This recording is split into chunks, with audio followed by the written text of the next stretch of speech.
Hello everyone, welcome back to my channel, the place where we talk all things records. So sorry I'm really late with this video. My copy of the new Let It Be Deluxe vinyl box set arrived slightly later because I did pre-order, but I only pre-ordered it about a week before, so it arrived a bit later, and I sort of decided in that time that I'd listen through everything and read through everything before I did my video, because usually I do the video sort of as a first impressions, but this time I'm doing it the other way around. So here it is, guys. Let's just get straight to it.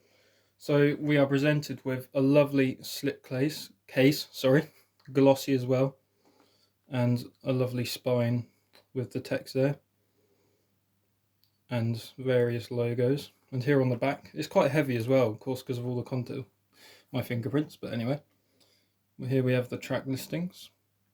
And by the way, this material is really glossy as well, so even if you do sort of have fingerprints, it will come off, so don't worry about that. But here's the contents, so if you want to pause the video and read them. And one thing to note about this set, first off, is the packaging is just sublime. It's lovely. If you read it there, and various text at the bottom as well. So if I just start off, the first item, if you're unboxing it for the first time, you'll be greeted with is the book. So if we slide that out and take a look, it's lovely and sort of glossy white packaging. I will lay that down in a minute, but here we have the book. I'll just lay the box down. It's lovely, using some of the original artwork, yeah.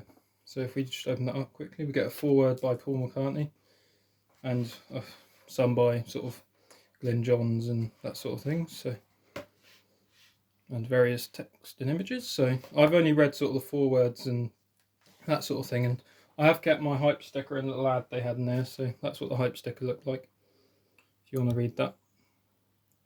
C5 LP edition, it's the deluxe one. So getting on to the actual records, here we have the new 2021 remix. I have listened to this through quite a few times. It's really weird, because like at first I didn't know a huge amount of differences, but it is certainly a lot clearer. And when I say differences, I mean in terms of sort of instrument placement and that sort of thing. But it's when I've gone back to my old copy, you can just hear how much brighter it sounded, how much clearer. Across the Universe, to me, was the standout track, because that intro is just so much more, I don't know, it's just with the treble, it's just so much punchier and that sort of thing. And with the back, they've recreated the work on here as well. I'm sure you all know this quite well. It's got the green apple, or sort of yellowy green.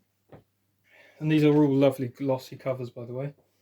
And this one here is the double sort of Apple Sessions and Jams, and a lovely gatefold sleeve as well. I didn't realise this because I was looking at the pictures on Amazon thinking, I thought this was meant to be 5 LBs, and then I realised it was sort of a double gatefold. And these have the acetate label design, which is really cool as well.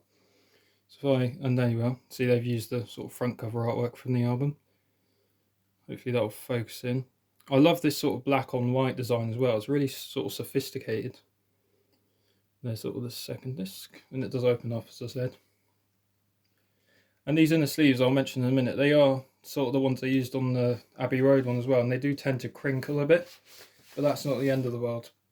The actual quality of the vinyl is lovely. Some of it was not noisy, but it's had a few clicks, but other than that I can clean that off. So if I focus that in, you can see they've used the sort of acetate design, I guess it's called. And the text is sort of difficult to read just because of the way the font is, but if I focus that in, see there's different takes on that one. And the other disc is pretty much identical, just different takes and that. So now this is, I think, the one that most people have been waiting for, is a Glyn Johns unreleased album sort of thing. And this cover I love because it's the recreation of Please Please Me, pretty much, as you can see there. Get Me Back, God. Get Back with Don't Let Me Down and 12 other songs. I love this Apple logo up here because it does make you think what it would have looked like. And of course here's the back, again recreated in that sort of 63 Please Please Me style. And there's some of the sort of sleeve newts. And I love these labels as well. I think compared to some of the more recent reissues, the labels do look slightly better. I'll explain in a minute on the EP, but I think these look almost closer to the original Apple labels. It's easier to see on the EP, but again, here's the B-side. And these sleeves are all lovely and polylined, but if you can see what I mean, they do start to sort of crinkle the minute you take them out. But that's really not an issue for me, because I'm not sort of that sort of pedantic, I guess, about in the sleeves, but as long as it keeps the album in nice condition, then I'm fine with it. This was also a really interesting addition, is this 12-inch EP. Now, a lot of people were wondering why they did an EP and not more tracks, but it's probably down to getting better audio quality, I think. And if we have a look here, now you'll see what I mean about the labels. To me, that looks more closer to an original Abbey Road sort of Apple label, which is interesting. It can vary. And here we have the nice Apple logo sleeve. If I just get this one out as well, and this one's there, but most of the sleeves were black, but this the Glyn John ones had a white in the sleeve, so I'm not sure if mine was meant to be a black in the sleeve, but here we go. They're polylined. As you can see, they just crinkle. I'm not sure. I think it's maybe the poly and the glue that they use to sort of build them, I guess. And here we have the side 2 of the EP. I will show side 1 again in a minute. As you can see here, we have the new mix of Don't Let Me Down, the single version, and the new mix of Let It Be, single version. I must say, after you've listened to the set, you must know the words to Let It Be backwards, but it might be slightly hard to see. It's the unreleased Glyn Johns Across the Universe. I really enjoyed this one. I highly recommend it. It's probably on YouTube, I think. And the unreleased I Me Mine, I think that's I Me Mine. Yeah, can't quite read that through that plastic, but this is definitely worth it, I think, on vinyl.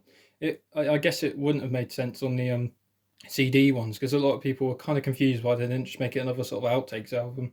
But I really enjoyed it, especially on vinyl, because you can get more space with those grooves. It just sounds wonderful. Now we can take a close look at the case, because this honestly is lovely. You can see this gloss a bit closer. Got the 4 holes here, and someone mentioned, I can't quite remember the video, but someone mentioned that whatever way you put the albums in, you get a nice variation of the sort of the faces and the images. And it's just the lovely gloss. It's quite interesting sort of how the gloss is, because it's quite unique. And they did apparently change the font. I'm not sure, because Parlogram Auctions, I watched their unboxing and they said that they might have changed the font, but that sort of thing isn't a huge deal breaker to me. But yeah, that's the 5LP Let It Be Deluxe box set.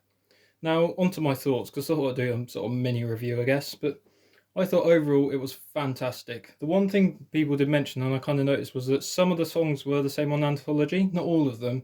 That was interesting that they didn't add sort of different songs from the rehearsals and that sort of thing. And the only other thing I would say is that, in a way, with Abbey Road, some people might ask, was it worth remixing the album? And I would say yes, but I don't know if they had planned more drastic changes.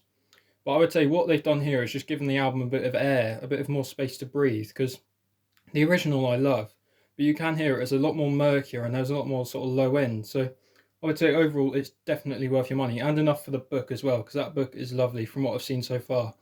So hopefully you've enjoyed seeing this video, and thank you for watching.